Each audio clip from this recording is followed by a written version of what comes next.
The Kansas City Chiefs have first place in the AFC, a lot of things going on with their schedule, and we're going to look at the Cardinals film coming at you right now.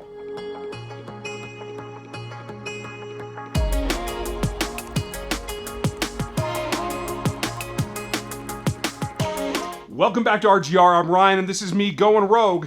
We're going to talk about a lot of topics today. It's kind of a speed round, if you want to say. A little bit of commentary on what's coming. I'm just going to start off with that real quick. I'm probably going to do another video this week, specifically to look more at the NFL kind of happenings going on, but specifically about the Mexico announcement, the fact that the Chiefs are playing in LA, not in Mexico this time. So look for that video to come here in the next day or two. But I'm going to try to stay on topic for what the Chiefs have been doing. And after their big weekend at home, beating up on a Cardinals team that was overmatched, clearly, it was a really, really strange weekend. But around the NFL, we need to look at the AFC West and what's going on with the playoff picture to start off this video. And the AFC West is shaking out pretty much. If you heard me on SB Nation Radio before the season, it's eerily similar.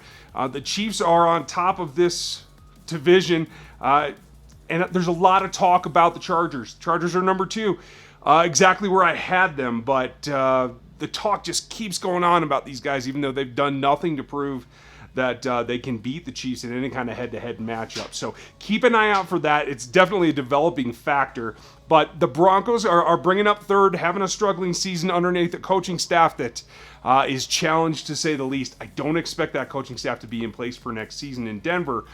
May be without a GM as well. We're going to talk about that in the offseason quite a bit. All kinds of free agency, draft, GM franchise type stuff is where I'll be going in the offseason, so make sure you stick around for all of that. The Raiders are the Raiders.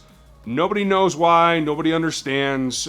Only one guy gets what's going on. His name's Gruden. I don't even think Mark Davis knows what's going on there. So this move to Vegas is going to be a game changer for the whole franchise, for its fan base and everything else. But one thing that is staying the same is the Chiefs are up on top of this playoff picture.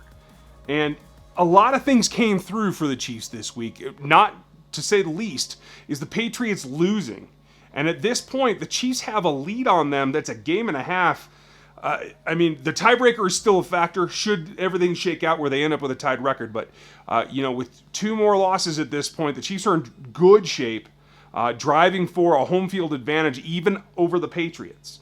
Now you look at this, and the Steelers have crept back into second place and look like they have a shot at the 2 seed. And that whole tie thing is going to be playing havoc on some of these scenarios as we get closer to the postseason. So be prepared for that as we get through the holidays. That tie is going to come into play quite a bit. And right now, the Chiefs have the tiebreaker over them. They have a tiebreaker over the Chargers at this point. The Bengals as well, and a lot of teams. So the Chiefs are in good shape overall for how this AFC playoff picture looks right now, going into Week 11. Important for them to go forward. Now, before I go on to talk about the specifics, I want to welcome everybody that's new. Thank you for checking us out. We're a couple minutes in already. If you're still here, welcome to RGR. Make sure you hit the subscription and the notification. Leave that thumbs up if you like what I'm doing, and make sure you make a comment, especially if you're a newbie. And if you're somebody that's been hanging in with me all season, welcome back. I appreciate all your time and all that you're watching. Let's get down to looking at what happened. Now, the player that had the biggest single day was actually a little bit underwhelming in terms of the game flow. Patrick Mahomes had a really, really interesting day, and I don't know exactly how it all went timeline-wise, but here's the deal. His girlfriend was in attendance at the game, and prior to the game, was down on the field, and for some reason, I don't know how she was contacted, but she put it out on Instagram that her stepfather collapsed. And in the end, he ended up passing away that day, but he was at Arrowhead when he collapsed. Now, did Patrick know that before taking the field? I don't know. The Chiefs have not commented on that. It's just a sad scenario. And if he was aware, which I would think at that point, after halftime, he would have to be, you can understand that maybe he wasn't quite 100% on target, mentally focused. That's a big loss for somebody he's really close to. And you can see that maybe the whole he didn't make 300 yards is not necessarily just the play call. But going forward, he had a great day. Didn't throw an interception. The 2 touchdowns, they could have gotten him that 300 if they thought it was a priority. Clearly, Andy Reid did not. And you saw Andy Reid kind of walking with him after the game, despite smiles and everything. Andy Reid looked pretty serious. And I think that's probably the gravity of the situation. But clearly, they were not caught up in getting 300 yards for Patrick to extend that record. And I think that's probably the mature way to look at it. If it happens, it happens. But Andy Reid was pretty cognizant of not running up the score too much on a team that was overmatched, clearly. And we're going to talk about some of the other reasons that they were overmatched, including the pressure and the defensive backfield for the Chiefs. But that was a step towards maturity as well. And I think the big thing of the day was they got to such an epic spot in terms of his season performance that Patrick was focused on and probably enjoying the fact that he's now the franchise leader in touchdown passes in a given season. And that's a remarkable statement when you're talking about not just Len Dawson, that he did actually beat out for that record, but guys like Joe Montana, who obviously wasn't with the program that long, but the Trent Greens. That's really, I think, in the modern era, the guy that I would be looking for that matchup. But the fact that Patrick Mahomes in 10 games now has the best touchdown throwing season in the history of this franchise is remarkable. And maybe that was enough. We're going to look at a couple of his throws, but it's not really just that he was on target. Some of those there were some light throws. Some things fell short of some receivers. He definitely had more pressure than he was used to. We'll talk about the offensive line here in a little bit.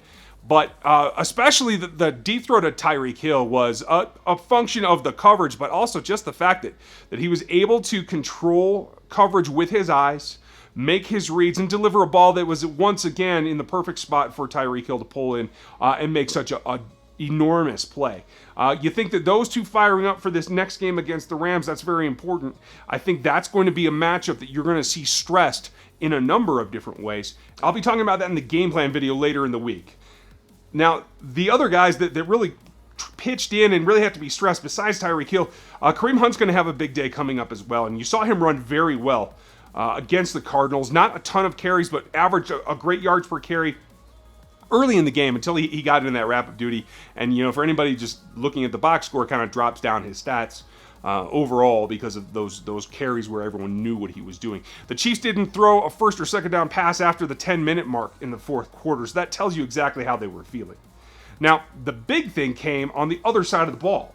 On defense, the big story was getting Justin Huston back, and not just getting him back, but in a way that he looks like he's feeling better, and clearly his performance showed it. The Chiefs got the most pressure they've gotten in a single game in over 3 seasons, according to PFF. They came in at 29 total pressures, and that is a huge number. 54% of their pass rushes resulted in a pressure on Josh Rosen. That's incredible. And it's not just Justin Huston. Obviously, he played a big part. 5 pressures for him. But Dee Ford, Chris Jones, the trio of them coming along. Got another couple thrown in by some of the DBs. Bob did use some blitzes. Ron Parker with a nice one here, as well as some others later in the game. We'll talk about some of the personnel here in a second. Breeland Speaks made a nice play on some of the pass rush. And we're going to look at all these sacks that they actually got. And what stands out to what you should be seeing is the variety of ways that they got to the quarterback. And that's something that makes them a bit less predictable, and that's a good thing. But certainly having Justin Huston back is the penultimate piece of what helps this team get pressure. Chris Jones has been on fire, and you see him making plays. He continues to make plays. Dee Ford is having a career season in terms of pressures, now leading the league again. And it is something that it takes all 3 prongs if they're going to beat a team like the Rams, if they're going to dominate in the postseason like they should be, because there's very few teams that can keep up with them offensively, one being the Rams, another being the Saints. But the pressure, if this team can continue to get pressure like this, or even, a quarter of this, they're going to be in good shape because that allows the defense to exert its force as well, limit some of the snaps of the other offense, keep itself fresh by getting off of the field. Very, very important for this team, as we've seen down the stretch over the last couple of years. So focus on both Huston, but the trio is really what's important. And the contributing factors of Tano Pasnio playing more snaps and Breeland Speaks playing, I think, more efficient snaps. Obviously, his play count went down because of Justin Houston's return, but he's still got a lot of useful plays. He's still gaining that experience, and I think that's something very important going forward. I need to take a couple of minutes and talk about this defense as well. A lot of good things going on here. And first and foremost, I kind of hinted at it last week, and it's gotten even more so in well-defined how the cornerback play is coming along for these Chiefs. And most importantly, for Steven Nelson himself. Again, a guy in a contract year, but a guy that is playing at the peak of his career and much better than we've seen out of anybody since Marcus Peters' rookie season. At this point, we have in Steven Nelson, as well as Orlando Scandrick and Kendall Fuller, a trio that's playing very, very well. Scandrick is also playing at a higher level. Fuller's actually had a slow start this season, but has been coming on. But it's Steven Nelson that is being recognized in terms of allowing NFL passer rating. Against the Cardinals, he was number 1 in the league in giving up a full goose egg passer rating against Josh Rosen. Now, you can call it whatever you want as far as the ability of that quarterback or the pressure that he was under affecting his play. But long story short, for this season, Steven Nelson is the number 2 cornerback in the NFL against passer rating.